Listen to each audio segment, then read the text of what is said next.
મારી યુટ્યુબ ચેનલમાં સ્વાગત કરું છું તમારું મારા વાલા બાળકો. આપણે લોપ, ચોકડી ગુણાકાર અને આદેશની રીતો આગળના વિડીયોમાં જોઈ ગયા. આગળના વિડીયો ના જોયા હોય તો જોઈ લેવા. ચેનલને સબસ્ક્રાઈબ કરી દેવી. આ વિડીયો લાઈક કરી દેજો, શેર પણ કરી શકો છો. હવે આપણે એક સુરેખ સમીકરણ યુગ્મ લીધું. યુગ્મ એટલે ચૂળ. બે સમીકરણ હોય એને સુરેખ સમીકરણ યુગ્મ કહેવાય. ચલો, આ સુરેખ સમીકરણ છે, અહીંયા આપણે દેખાય છે a1x વત્તા b1y વત્તા c1 બરાબર 0. જુઓ, પ્રમાણિત સ્વરૂપ છે, ઇક્વલ ટુ 0 સ્વરૂપ છે. a2x plus b2y plus c2 equal to 0. હવે સુરેખ સમીકરણની આપણને ખબર છે કે શરત એક એવી છે કે a1 અને b1 એક સાથે 0 ના હોય. કોઈ પણ સમીકરણ હોય તો એમાં xનો સહગુણક અને yનો સહગુણક એક સાથે 0 ન હોય. એટલે આપણે બાજુમાં શરત એવી લખવી પડે કે a1 અને b1 એક સાથે 0 નથી. હવે એક સાથે 0 નથી એને આપણે ટૂંકમાં દર્શાવવું હોય, સંકેતથી દર્શાવવું હોય તો આવું લખી શકાય: a1 સ્ક્વેર વત્તા b1 square not equal to 0. બંનેના વર્ગોનો સરવાળો 0 નથી. એનો અર્થ એવો થાય કે a1 અને b1 એક સાથે 0 નથી. ચલો, બીજામાં કેવું લખીશું? a2 square plus b2 square not equal to 0. એટલે a2 અને b2 સાથે 0 નથી. આવા બે સમીકરણ છે. આપણે અત્યાર સુધી સમીકરણ જોતા હતા, અહીંયા આંકડા લખેલા હતા, 3x 5y 7 -2 એવા કંઈક લખેલા હતા. એની જગ્યાએ આપણે a1 b1 અને c1 લીધા છે સહગુણકો તરીકે. a1 b1 c1 અને a2 b2 અને c2. હવે આપણે લોપ, આદેશ અને ચોકડી ગુણાકારમાં ભૂતકાળમાં જે દાખલા જોયા હોય એમાં એક જ ઉકેલ આવતો હતો. એક જ ઉકેલ એટલે એક્સની કિંમત ને વાયની કિંમત આવતી. ઘણા બધા દાખલા એવા આવી ગયા કે જેમાં એક્સ અને વાયની કિંમતો આવતી. હવે સમીકરણનું સ્વરૂપ જોઈને આપણે નક્કી કરવું છે કે રેખાઓ કેવી હશે. તો પહેલાં આપણે a1 ભાગ્યા a2 શોધવાનું. a1 ભાગ્યા a2. a1 એટલે અહીંથી મળશે, a2 એટલે અહીંથી મળશે. a1 ભાગ્યા a2 શોધવાનો, b1 ભાગ્યા b2 શોધવાનો. એ તો કિંમતો આપી હોય એ પ્રમાણે a1 ભાગ્યા a2 અને b1 ભાગ્યા b2. પછી આપણે કેટલાક ઉદાહરણ જોઈએ એટલે બરાબર ખ્યાલ આવી જશે. a1 ભાગ્યા a2 અને b1 ભાગ્યા b2 શોધીએ અને એ બંનેના જવાબ અલગ અલગ આવે એટલે સરખા ના આવે. સરખા ના આવે, ચલો નોટ ઇક્વલ ટુ કરી દઈએ.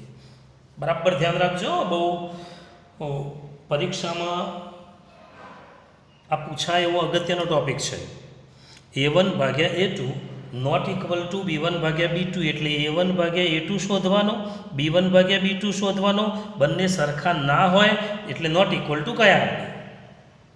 હવે આવું જ્યારે થાય એટલે હંમેશા અનન્ય ઉકેલ મળે. આ બે સમીકરણ અનન્ય એટલે એક અને માત્ર એક જ જવાબ આવે. એક્સનો જવાબ, વાયનો જવાબ એક જ આવે તો અનન્ય ઉકેલ મળે.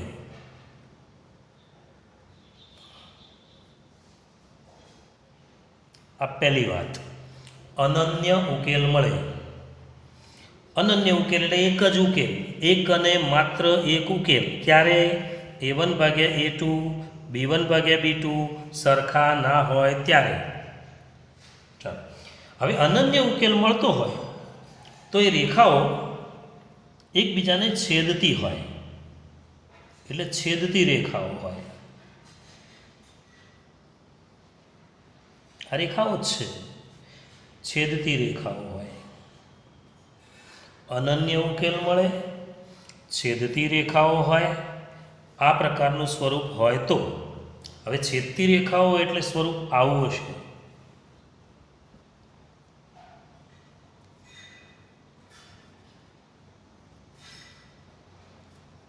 આ ઉકેલ જે જગ્યાએ છેદે છે એ બિંદુ એ ઉકેલ. માની લો કે આપણે જે પેલા ભૂતકાળમાં દાખલા ગણેલા એમાં એક્સ વાય આવો ઉકેલ આવતો, એક્સ વાય ઉકેલ એક્સ વાય બરાબર છે એ એક્સ વાય એટલે આ બિંદુ. તો A1 ભાગ્યા A2 not equal two B1 ભાગ્યા B2 હોય તો અનન્ય ઉકેલ મળે. અનન્ય એટલે એક અને માત્ર એક. છેદતી રેખાઓ હોય એટલે સ્વરૂપ આવું હોય, રેખાઓનું સ્વરૂપ કંઈક આવું હોય. ચાલો બીજું વિચારીએ કે A1 ભાગ્યા B1 A1 ભાગ્યા A2 B1 ભાગ્યા B2 આ બંને શોધ્યા. જો સરખા ના આવે તો આ પરિસ્થિતિ, પણ સરખા આવી જાય, માની લો કે સરખા આવી ગયા, A1 ભાગ્યા A2 અને B1 ભાગ્યા B2 સરખા હોય તો તમારે C1 ભાગ્યા C2 શોધવો પડે. જો બંને નોટ ઇક્વલ ટુ હોય તો C1 ભાગ્યા C2 શોધવાની જરૂર નથી. પણ જો બંને સરખા આવી જાય તો C1 ભાગ્યા C2 શોધવો પડે. ચલો C1 ભાગ્યા C2 પણ લખીએ. એ C1 ભાગ્યા C2 આ બંને તો સરખા જ છે, આ બંને કરતાં એ અલગ હોય. C1 ભાગ્યા C2 એ A1 ભાગ્યા A2 અને B1 ભાગ્યા B2 જે સરખા છે એમના કરતાં જુદી સંખ્યા હોય. તો કેવા પ્રકારનો ઉકેલ મળે? તો ઉકેલ ના મળે. ઉકેલ ન મળે. બરાબર ધ્યાન રાખજો, ઉકેલ ન મળે. ઉકેલ ના મળે એનો અર્થ એવો થયો કે આ બે રેખાઓ છેદતી જ નથી. છેદતી રેખાઓ ના હોય એટલે આપણે એને સમાંતર રેખાઓ કહી શકીએ. તો સમાંતર રેખાઓ હોય.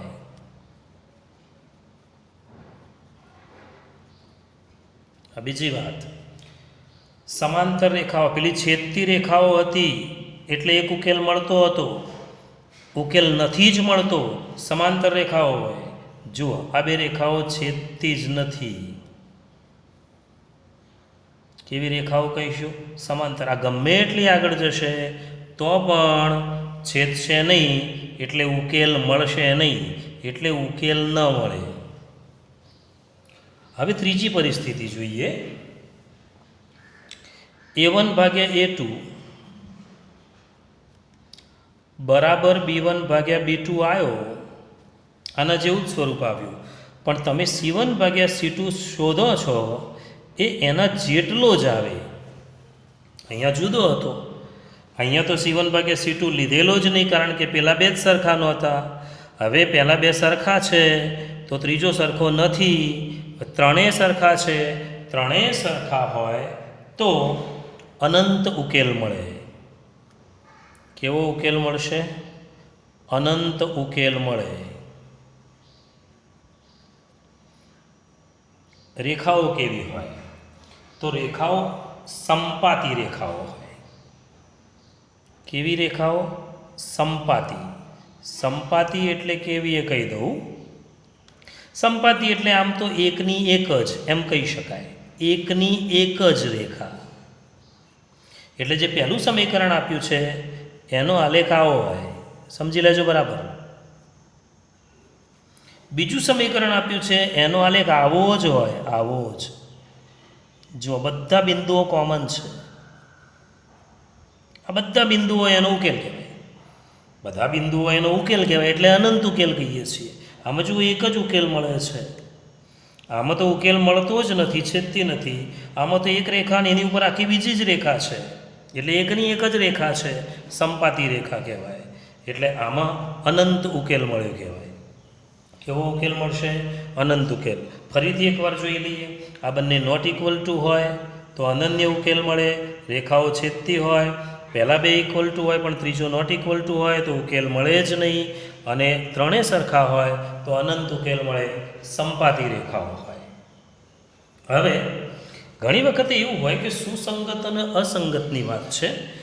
તો સુસંગત કોને કહેવાય? તો જેનો ઉકેલ મળે, વ્યાખ્યા એવી છે કે જે સમીકરણ યુગ્મનો ઉકેલ મળે એને સુસંગત કહેવાય. એ સમીકરણ યુગ્મ સુસંગત કહેવાય. હવે જુઓ શેમાં ઉકેલ મળે છે જોઈ લો.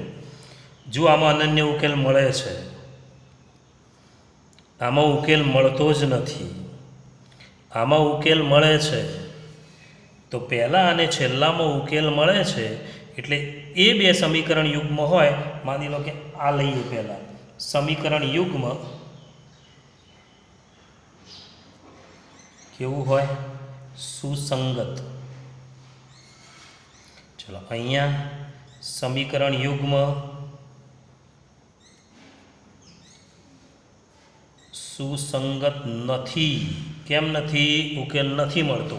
ઉકેલ મળતો હોય સુસંગત કહેવાય, ઉકેલ નથી મળતો સુસંગત ના કહેવાય. અહીંયા ઉકેલ મળે છે તો સુસંગત કહેવાય. તો લખીશું સમીકરણ યુગ્મ સુસંગત છે. સમીકરણ યુગ્મ સુસંગત છે. સમીકરણ યુગ્મ સુસંગત છે. આ સુસંગત છે, આ સુસંગત નથી. હવે સુસંગત નથી એટલે એને અસંગત છે એમ કહી શકાય. સુસંગત નથી તો અસંગત છે. આ સુસંગત છે તો અસંગત નથી. આ એ સુસંગત છે તો અસંગત નથી. ધ્યાનથી સમજી લેજો. ફરીથી એકવાર, જે રેખાઓનો ઉકેલ મળે, અહીંયાય મળે, અહીંયાય મળે, અહીંયા ન મળે, ન મળે એ સુસંગત નથી. જેમાં મળે છે એ સુસંગત છે. ભૂલ ના થાય એનું બરાબર ધ્યાન રાખવાનું. આગળ જઈએ.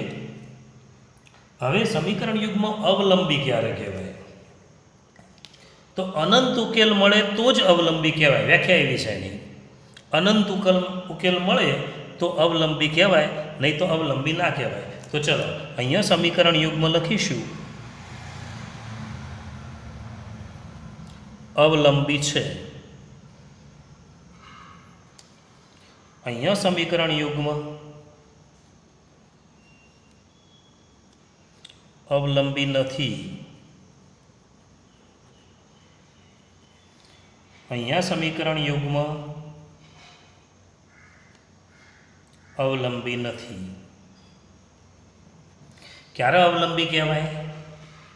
અનંત ઉકેલ મળતો હોય તો અવલંબી કહેવાય. જુઓ, અવલંબી હોય એ હંમેશા સુસંગત હોય જ. અવલંબી હોય એ હંમેશા સુસંગત હોય જ. યાદ રાખવાનું, અવલંબી હોય એ સુસંગત હોય જ. ફરીથી એકવાર, અવલંબી હોય એ સુસંગત હોય, પણ સુસંગત હોય એ કાયમ માટે અવલંબી ના હોય. જો અહીંયા સુસંગત છે પણ અહીંયા અવલંબી નથી. સમીકરણ યુગમાં અવલંબી હોય તો એ સુસંગત હોય જ, પણ સુસંગત હોય તો અવલંબી હોય એ જરૂરી નથી. એક વિધાન લખી દઈએ, છેલ્લે એક વિધાન લખી દઈએ.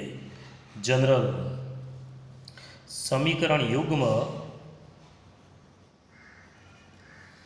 અવલંબી હોય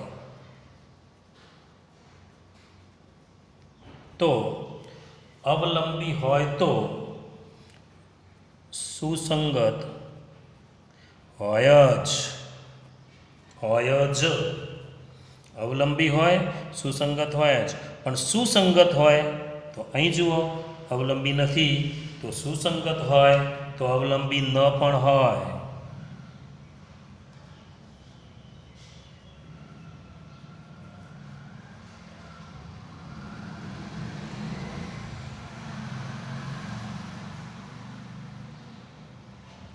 સુસંગત હોય તો અવલંબી ન પણ હોય. એટલું ધ્યાન રાખવાનું થશે. ફરીથી એકવાર જોઈ લઈએ. a1x plus b1y plus c1 equal to 0, a2x plus b2y plus c2 equal to 0, a1 વર્ગ વત્તા b1. આ શરત છે એની કે a1 અને b1 બંને સાથે શૂન્ય નથી. બરાબર ધ્યાન રાખવાની થશે શરત.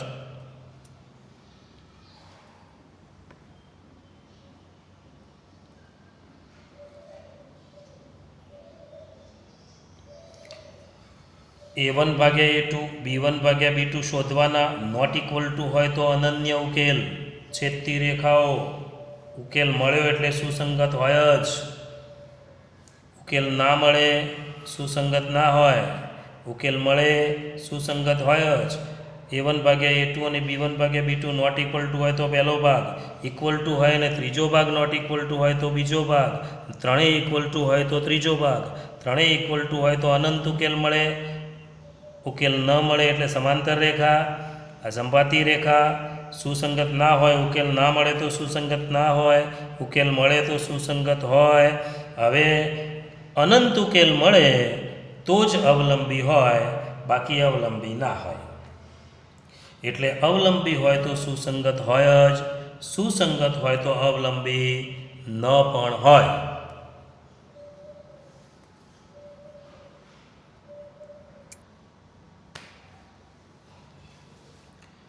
ચલો હવે ઉદાહરણ જોઈ લઈએ. 3x + 2y = 12, x - 3y = 6. પહેલું ઉદાહરણ લઈએ. આ ઉદાહરણમાં પહેલાં તો જુઓ, પ્રમાણિત સ્વરૂપ હોવું જોઈએ. સમીકરણ તેના પ્રમાણિત સ્વરૂપમાં નથી. પ્રમાણિત સ્વરૂપ એટલે કયું? =0 સ્વરૂપ. તો ચલો આ બંનેને પહેલાં =0 સ્વરૂપમાં ફેરવી દઈએ. તો =0 સ્વરૂપમાં ફેરવશો એટલે શું થશે?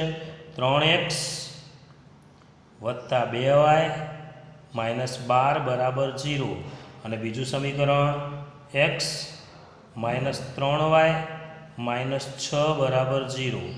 પ્રમાણિત સ્વરૂપ થઈ ગયું. =0 સ્વરૂપ તૈયાર હોય તો તમારે કશું જ કરવાનું નથી, પણ =0 સ્વરૂપ તૈયાર ના હોય તો તમારે =0 સ્વરૂપ કરવું પડે. હવે આપણે a1x b1y c1 એવું સમીકરણ હતું.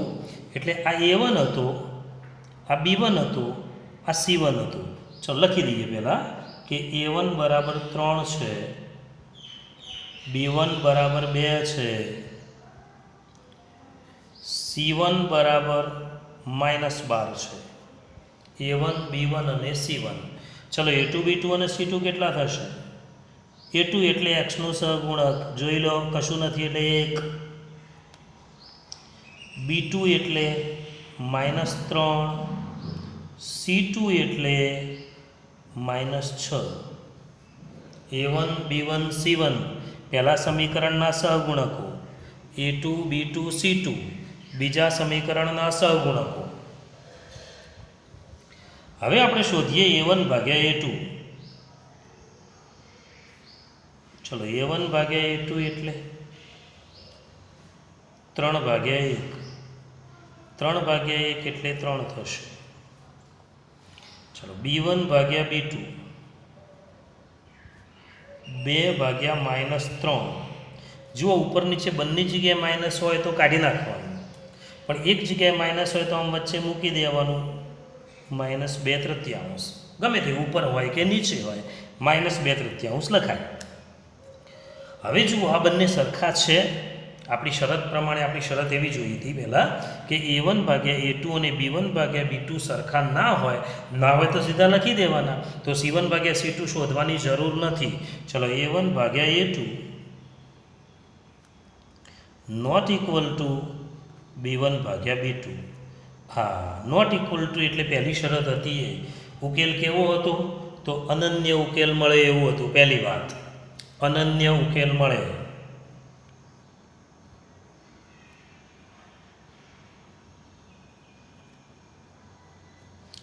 અનન્ય ઉકેલ મળે. હવે અનન્ય ઉકેલ મળે એટલે છેદતી રેખાઓ હોય. બે રેખાઓ છેદતી હોય તો જ એવું થાય. એટલે ચોકડી પડતી હતી એ આ પ્રમાણે રેખા આવતી હતી, આ પ્રમાણે છેદતી રેખાઓ હોય. હવે ઉકેલ મળે છે એટલે સુસંગત હોય. તો સમીકરણ યુગ્મ સુસંગત છે.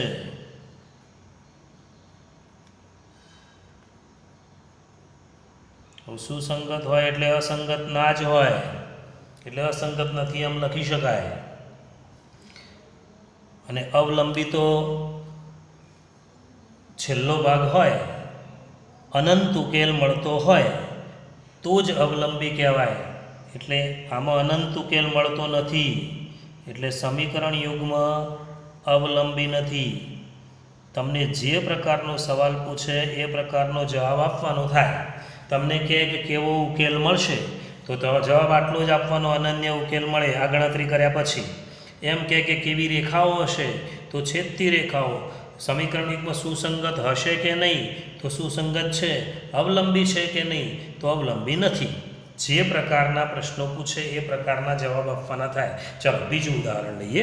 બીજા ઉદાહરણમાં ઇક્વલ ટુ 0 સ્વરૂપ બનાવી દઈએ. 4x વત્તા 5y માઇનસ 20 બરાબર 0. ચલો 8x વત્તા 10y માઇનસ 40 બરાબર 0. ચલો a1 b1 c1 લખી દઈએ. બોલો a1 કેટલો? 4. b1 કેટલો દેખાય છે? 5. c1 કેટલો છે? માઇનસ 20. ચલો a2 એટલે 8. p2 એટલે 10. c2 છે માઇનસ 40. એ છે માઇનસ 40. પહેલાં શોધી લઈએ a1 ભાગ્યા a2 એટલે 4 ભાગ્યા 8. 4 દુ 8. જોજો નીચે ઉડે છે, નીચે ઉડતું હોય તો 1/2 લખાય. છેદની સંખ્યા મોટી છે. ચલો b1 ભાગ્યા b2. b1 ભાગ્યા b2 જોઈ લો અહીંયા 5 ભાગ્યા 10. અહીંયા ઉડશે 5 દુ 10. 1/2 થશે. ચલો c1 ભાગ્યા c2 માઇનસ 20 ભાગ્યા માઇનસ 40. જો બંને માઇનસ છે એટલે પ્લસ થઈ જાય. અને આ 20 દુ 40 એટલે અહીંયા 1/2 આવ્યો. જુઓ અહીંયા આ a1 અને a2 b1 ભાગ્યા b2 બંને સરખા ના આવે તો નોટ ઇક્વલ ટુ લખો એટલે ઉકેલ અનન્ય મળે. પણ a1 ભાગ્યા a2 અને b1 ભાગ્યા b2 સરખા આવે તો c1 ભાગ્યા c2 શોધવો પડે. હવે ત્રણેય ભાગ સરખા થયા. a1 ભાગ્યા a2 બરાબર b1 ભાગ્યા b2 ત્રણેય ભાગ સરખા થયા. c1 ભાગ્યા c2 ત્રણેય ભાગ સરખા હોય તો કેવો ઉકેલ મળશે? તો અનંત ઉકેલ મળે. ત્રણેય સરખા હોય તો અનંત. ચલો અનંત ઉકેલ મળે.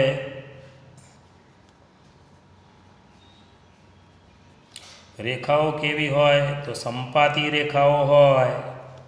સંપાતી એટલે કહ્યું હતું એકની એક જ. સુસંગત છે કે નહીં? તો હા ઉકેલ મળ્યો. ઉકેલ મળે તો સુસંગત હોય જ. આયો ઉકેલ મળ્યો તો સુસંગત હોય જ. આયો ઉકેલ મળ્યો છે સુસંગત હોય જ. સુસંગત સમીકરણ યુગ્મ છે. ચલો અવલંબી ખરું તો અનંત ઉકેલ મળે એટલે અવલંબી હોય જ. તો અવલંબી સમીકરણ યુગ્મ છે.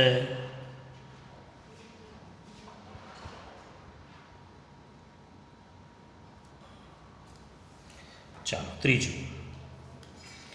પહેલાં પ્રમાણિત સ્વરૂપ બનાવી દઈએ. તો 3x માઇનસ 2y માઇનસ 12 બરાબર 0. બીજું 6x માઇનસ 4y માઇનસ 20 બરાબર 0. ચલો a1 b1 c1. a1 એટલે 3, b1 એટલે માઇનસ 2, c1 એટલે માઇનસ 12, a2 એટલે 6, b2 એટલે માઇનસ 4, c2 એટલે માઇનસ 20. શોધી લઈએ a1 ભાગ્યા a2. ચલો a1 ભાગ્યા a2 એટલે 3 ભાગ્યા 6. અહીંયા એ જ પ્રમાણે ઉડે છે 1/2 3 દુ 6. ચલો b1 ભાગ્યા b2 માઇનસ 2 ભાગ્યા માઇનસ 4.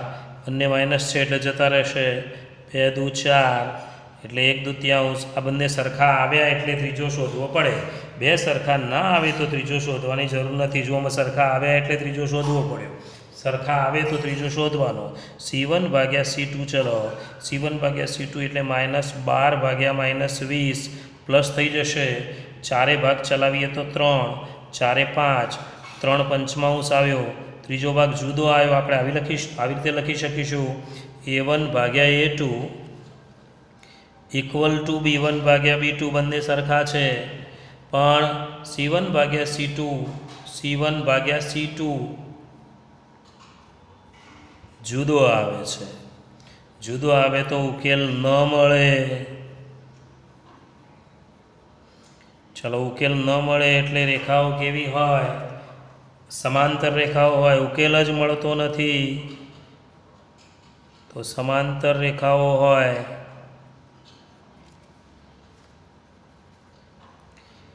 સુસંગત કહેવાય કે ના કહેવાય? તો ના કહેવાય. કેમ? ઉકેલ મળતો જ નથી. તો સુસંગત સમીકરણ યુગ્મ છે નથી. સુસંગત સમીકરણ યુગ્મ નથી.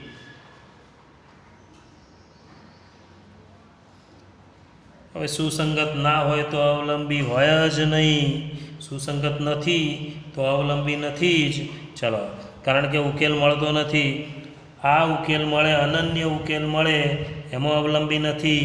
અનંત ઉકેલમાં જ અવલંબી હોય, આમાંય અવલંબી નથી. ચલો, અવલંબી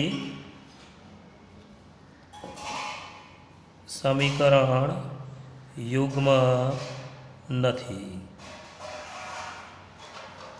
બરાબર આનો 2-3 વખત અભ્યાસ કરજો. એક વખત આ વિડીયો જોવાનો નથી, 3 વખત વિડીયો જોજો. 2 વખત વિડીયો જોજો, ત્યારે જ આગળની થિયરી ખબર પડશે. આગળની થિયરી સમજ્યા પછી આ ઉદાહરણો તમારે કરવાના છે. હોમવર્કના દાખલા હવે આપું છું. પ્રેક્ટિસ કરવા માટે આ દાખલા ગણી લેવા. ના આવડે એવું હોય, કોઈ પ્રોબ્લેમ હોય તો કોમેન્ટ બોક્સમાં કોમેન્ટ કરી શકો છો. વિડીયો લાઈક કરી દેશો.